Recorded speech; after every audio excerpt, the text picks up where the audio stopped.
ચાલો ચાલો ચાલો, વર્ષો પછી આવેલા ચૂંટણી પર્વને મનાવવા શ્રી સુરત લેવા પાટીદાર પંચના ટ્રસ્ટની ચૂંટણી 2026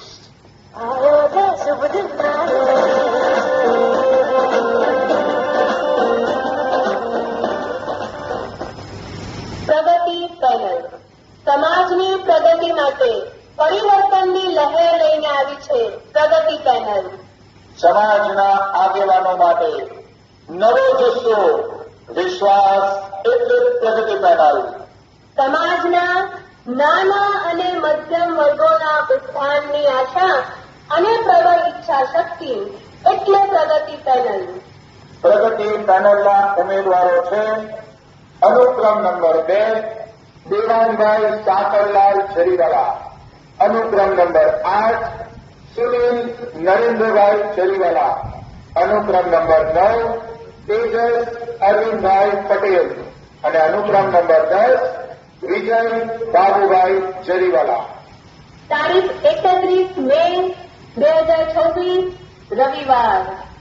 અવસરવાડી રામપુરા ખાતે સવારે 9 થી સાંજે 4 વાગ્યા સુધી ચાલનાર મતદાનમાં સર્વે જ્ઞાતિજનો સપરિવાર જઈ આપનો અમૂલ્ય મત પ્રગતિ પેનલને આપી અપાવી વિજયી બનાવો.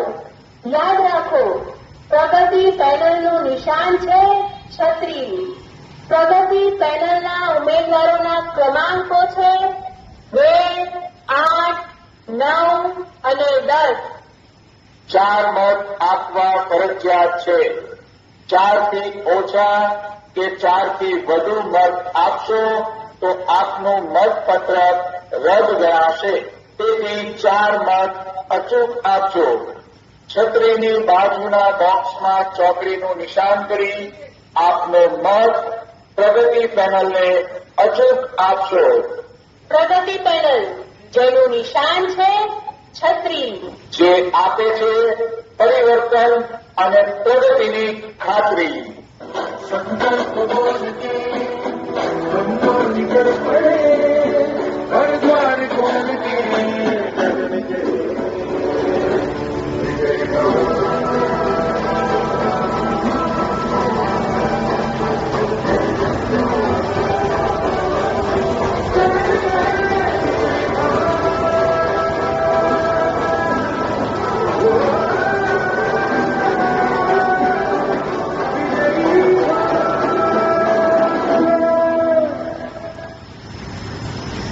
હજુ તો વિચાર આવેલો છે.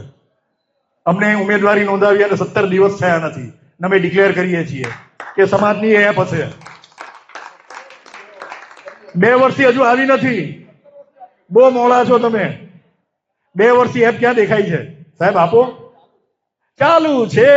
ઈચ્છા શક્તિનો અભાવ, મેન્ટાલિટી સતત આપણા સમાજને માર્ગદર્શન આપે તો એની છાયા, એની કરપ્ટનેસને તમે બીજી રીતના નહીં લેતા. આપણે એક કપડાની ઉપર બીજું કપડું મૂકીએ ને તો કદાચ આનો કલર પેલા કપડામાં લાગી જાય. પણ આપણે મોટા ગજાના વેપારીઓ રહ્યા છે સુરતના.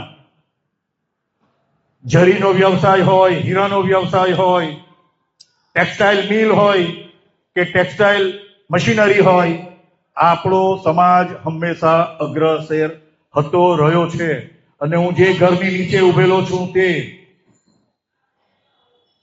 કાપડિયા પરિવાર. પ્રગતિ પેનલને વોટ આપજો યોગ્યતાને આધારે. માત્ર વાતો નહીં, કામ કરીને બતાવવામાં માનીએ છીએ. કણવીના વોટ વધારે છે તો ત્યારે એવું સંગઠન હશે કે એને 2-2 ટન ટિકિટ આપવામાં આવતી હશે. અને ધોવાણ તમે જોવ ત્યારે નહીં ખબર પડે, પણ એનું તમે અવલોકન લાંબા ગાળાનું કરો ને તો એની અંદર સુધારો, વધારો, ઘટાડો તમે નોંધી શકો અને એને રજીસ્ટર કરી શકો. એટલે આ પેમ્પલેટ માંથી આછું પાતળું હું જણાવું છું કે અમારા 5 મુખ્ય સંકલ્પ હતા. તેમાં શિક્ષણ ક્ષેત્રે વાત કરી, યુવા રોજગાર ક્ષેત્રે આપણે વાત કરવાની છે, તો યુવાનોને રોજગાર, એના માટે આપણે એક એપ બનાવવાની વિચારેલ છે કે એ એપ નીચે આપણા સમાજના બધા જ વ્યક્તિ એમાં જોડાઈ ગયેલા હોય, એની સુનિલભાઈએ જ જાહેરાત કરેલી. હું એમ કહું છું કે ઇલેક્શન નથી, આ સિલેક્શન છે. અત્યાર સુધી જે સિલેક્શન 4 દિવાળીઓમાં થોડાક સમાજના જે મોભીઓની વચ્ચે થઈને ટ્રસ્ટી પદ પર જે બિરાજમાન થતા હતા,